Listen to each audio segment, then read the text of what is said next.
Sa wakas, Anakin. Bakit Obi-Wan?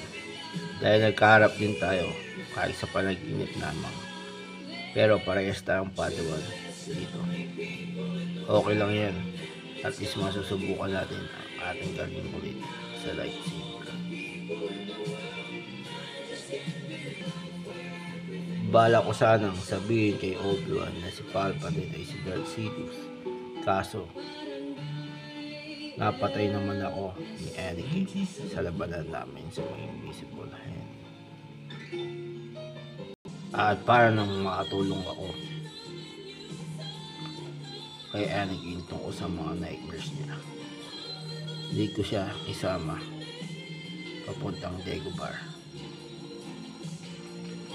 para makahanap kami ng sagot doon tungkol sa mga nightmares niya gabi-gabi.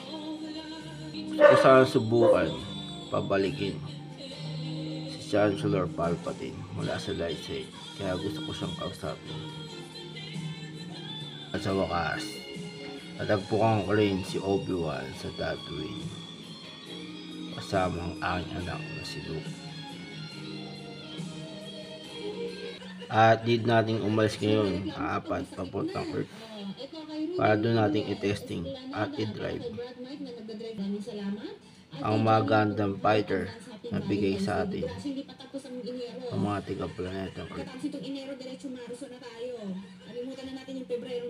Siyempre, meron din tayong Gundam fighter. Hindi naman siyempre pwede magpahuli ang Galactic Emperor sa Rebel Alliance. Yun ay ayon sa report na natanggap ko. Tama ba yan? Tama ba yan, Robert Tarkin? Tama to, Lord Vader. Habang nandito pa ako sa Tatooine, gusto ko sanang gawing Padawan si Luke.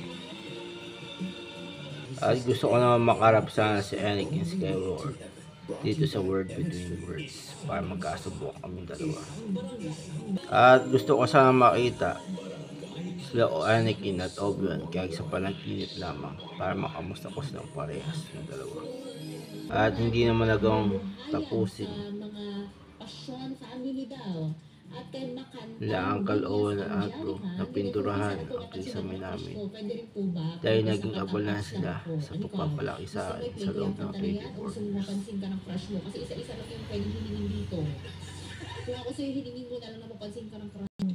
Sa wakas, ngitian ako dito sa Endor. Sa wakas, ngitian ako dahil nakita ko dito sa Endor Celebration ang tatlong baril ni Obi-Wan. At mukhang masaya sila ngayon dahil nagtagumpay ako sa aking mission. Pagbalikin ko ang aking masapos. At balak ko sanang puntahan si R2 sa loob ng Millennium Falcon para kamustahin ito sa muling pagkikita namin sa matapos ang mahabang panahon. At kaya ako umiiyak ngayon dahil sa ginawa ko sa aking sarili at dahil na rin ito kay Padme. At gusto ko naman harapin ngayon ang dating masamang ugali ng aking ama na si Anakin sa episode 3. At sa tingin ko naman, ginawa akong isang mahina ni Obi-Wan bilang isang Sith Lord. At para sa akin naman, bilang isang Jedi Master, ay payag ako mag-exile para hanapin ang First Jedi Temple. At ayon naman sa akin, si Grand Moff Tarkin ang non-force sensitive na nilerespeto ko. At para sa ating dalawa, need muna yung tago ng buong Jedi Council sa buong galaxy ang Chosen One Prophecy para na rin sa kaligtasan ng tinakda. At para sa akin, need ilipat sa ibang planeta itong buong Jedi Temple. At need ko na rin aminin sa buong Jedi Council na nakapag-aral ako ng konting knowledge about sa dark side. Need ko munang sumalib sa sa mga bounty hunter para mapag-aralan ko ng mabuti ang buhay ni Cad Bane at para mas lubos kong makilala ang anak ni Jango Fett na si Boba Fett. At balak ko naman manlibre sa Dexter Dine-In ng milkshake kila Anakin at Ahsoka para sa dinner namin mamaya. At kanina nga pala, humingi ng tulong sa akin si Mr. Incredibles ng The Incredibles para alamin daw natin ang bumabalot ng misteryo tungkol sa nangyaring pag-aaway nila ng Kingdom of Far Far Away at ng mga Pixar Studios. Ano, tutulungan pa natin to. Wala sa akin problema yan, Lando.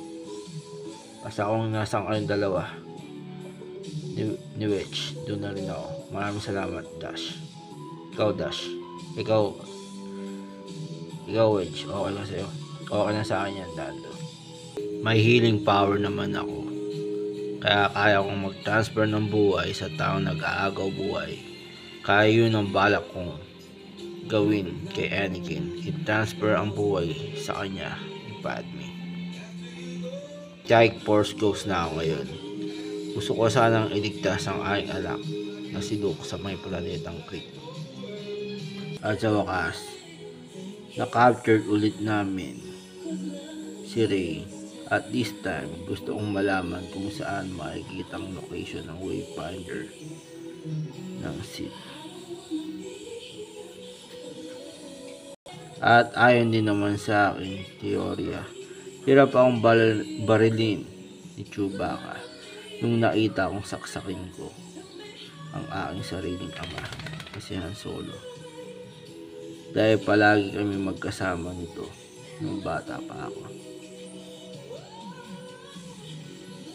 At matapos na Obi-Wan at Yoda, need ko pa ng isa pang mentor para mas lalo ko pang malaman ang kahinaan ng Sith.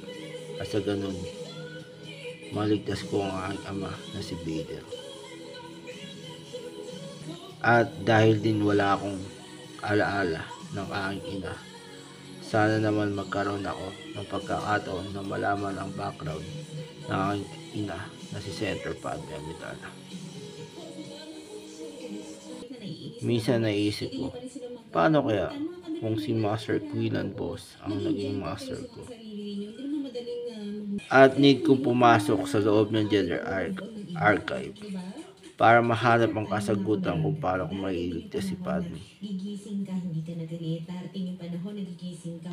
At naganap ito during Jedi Purge sa may Jedi Temple. At ginugulo pa rin ako hanggang ngayon ng mga Jedi na pinatay ko. At bala kong hanapin ang Exegol matapos kong malaman na buhay pa si Palpatine. Gusto kong wasakin. Gusto kong wakasan at wasakin ang kasamaan ni Palpatine. Sa wakas, Kylo Ren, muli tayo nagkaharap mismo dito sa loob ng Starkiller Base. Tama ka dyan, Dr. Indiana Jones. Bala ko kasing iligtas ngayon si Rey mula sa kamay mo, Kylo Ren. At huwag kang mag-alala rin, Kylo Ren, dahil kasama ko rin sila Matt at Short Round na magliligtas kay Rey. Hindi lang ako mag-isa dito. Talaga lang ako. Lord Vader, bakit na yun? Clone leader ng 51st Clone Battalion. May aminin sana kami sa inyong dalawa. Ano yun? Aminin namin sa inyo na inalis na namin ang aming Inquisitor chip bago pa ipatupad ang Order 66. So ganon, sariling kusa na namin kung babarilin namin ang mga Jedi ngayon. At nakabasa na kami sa utos mo, Lord Vader. Okay, sige. Mukhang need ko yatang lumipad gamit ang Force at lightsaber palabas ng Galaxy. Para sa ganun ay maligtas ko ang manaipit na X-Wing fighter ng New Republic sa may labanan na nagagalap ngayon sa labas ng character ring.